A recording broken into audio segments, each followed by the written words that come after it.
What's up, guys? Dave here. Just working with the rear wheel on this Honda CRF450, but this will apply to any dirt bike, especially if you've just bought a new one, or if you've never checked this. Make sure you remove the chain adjuster bolt all the way and check for lubrication in there. There should be a little bit of grease on it, because if you've ever had one of these bikes and this bolt is seized up in the swing arm, that's why, because there was no grease in it. So definitely check that. Anytime you're doing wheel removal or chain swap or whatever, always check those adjusters for some sort of lubrication up in there,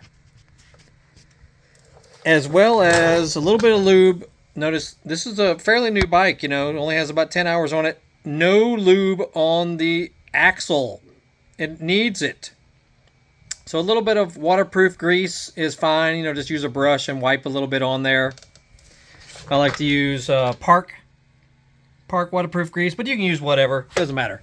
It just needs some, because look at that. None. Come on, Honda.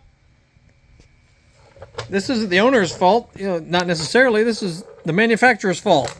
They don't lube much of anything on new bikes. So see my previous video about that. You should check everything that pivots, moves, swings for some sort of lubrication, including steering, front wheel axle, swing arm, pivot, dog bones, pivots, all that needs lubing.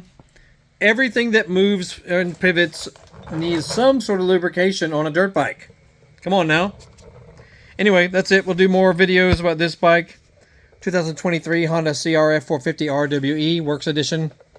All kinds of videos about this and other stuff on our channel, so check it out. You might see some things that could help you. You'll have a great day. We'll see you.